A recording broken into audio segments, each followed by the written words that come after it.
रामराजे नाईक निंबाळकर हाती तुतारी घेण्याची चर्चा आहे। मात्र या चर्चा दरम्यान अजित पवार उद्या रामराजेंना भेटून त्यांची मनधरणी करण्याचा प्रयत्न करणार आहेत। हर्षवर्धन पाटलांना विधानसभेत पाठवा असं आवाहन करत शरद पवारांनी अप्रत्यक्षपणे हर्षवर्धन पाटलांची उमेदवारी जाहीर केली आहे। मला महाराष्ट्राचा चेहरा बदलायचा आहे असा निर्धारही पवारांनी व्यक्त केला।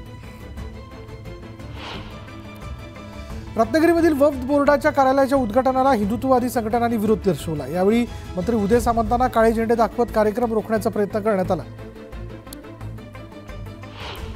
अमरावतीमध्ये शिवसेनेचा मेळावा झाला, त्यात श्रीकांत शिंदेंनी उपस्थिती लावली। यावेळी अभिजित अडसूळ यांनी दर्यापूरच्या जागेवर दावा करत श्रीकांत शिंदेंसमोरच महायुतीला इशारा दिला। दर्यापुरात पार्सल नको, दर्यापूर मेळघाटात कमळ फुलणार अशा शब्दात नवनीत राणांनी अभिजित अडसूळांना डिवचले। दर्यापूर अंजनगाव सुरजी माझं घर आहे, राणाताईंच्या आधीपासून आम्ही इथे राहतोय असा पलटवार अभिजित अडसूळ यांनी केलाय। तसंच साड्या वाटपावरूनही त्यांनी टोला लगावला। अजित पवारांनी बारामतीमधूनच निवडणूक लढवावी अशी बारामतीकरांची इच्छा आहे असं वक्तव्य अमोल मिटकरी यांनी केलंय।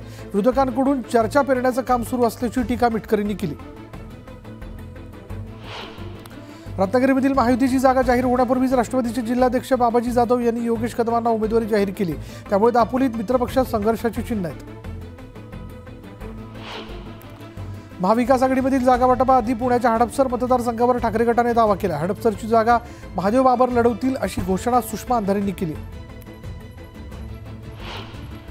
बुलढाण्याच्या सिंदखेड राजामध्ये संभाजी ब्रिगेडच्या राज्य कार्यकारिणीची बैठक पार पडली। महाविकास आघाडीत सन्मानपूर्वक जागा न मिळाल्यास वेगळा मार्ग निवडण्याचा इशारा यावेळी देण्यात आला।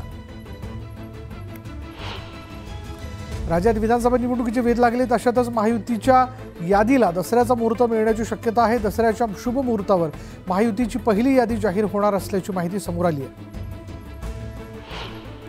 13 तारखेला मुंबईत मनसेचा मेळावा होणार आहे। मेळाव्यात राज ठाकरे पक्षाची भूमिका स्पष्ट करतील।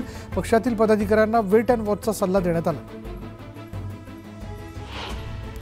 मुख्यमंत्रीपदासाठी उद्धव ठाकरे हपापलेले होते, आता त्यांचं काँग्रेसीकरण झाले अशी खोचक टीका खासदार श्रीकांत शिंदेंनी केली आहे।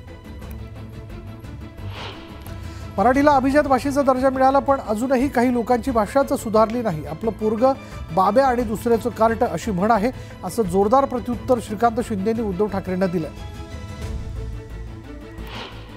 मला परळीत बांधून ठेवणं, टार्गेट करणं सुरू आहे असा आरोप धनंजय मुंडेंनी केला। तर मुझे गिराने के लिए कई बड़े लोग बार बार गिरे पर ये मुमकिन नहीं है असं म्हणत मुंडेंनी शरद पवारांना इशारा दिला।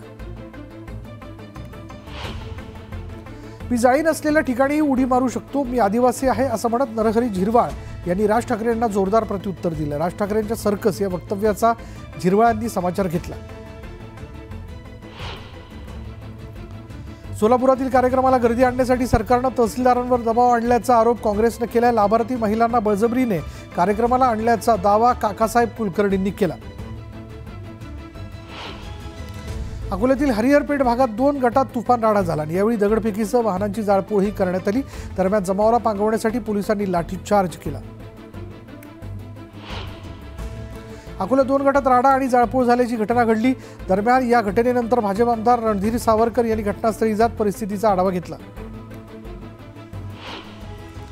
जालन्यात काँग्रेस कार्यकर्त्यांच्या 2 गटामध्ये राडा झाला। इच्छुक उमेदवारांच्या मुलाखतीच्या कार्यक्रमादरम्यान कैलास गोरंट्याल आणि अब्दुल हाफिजांच्या कार्यकर्त्यांमध्ये धक्काबुक्की झाली। सांगलीत आजीमाजी खासदार भरसभेत भिडलेत। तासगावमध्ये खासदार विशाल पाटील आणि संजय काका पाटलांमध्ये वाद झाला। यावेळी काका समर्थक विशाल पाटलांच्या अंगावर धावून गेले। नवी मुंबईतील अनेक ठिकाणी ट्रान्सफॉर्मर खराब झाल्यानं नागरिकांना नाहक त्रास सहन करावा लागतोय। दरम्यान 15 दिवसात कार्यवाही झाली नाही तर आंदोलन करण्याचा इशारा माजी आमदार संदीप नाईक यांनी वीज वितरण कंपनीला दिला।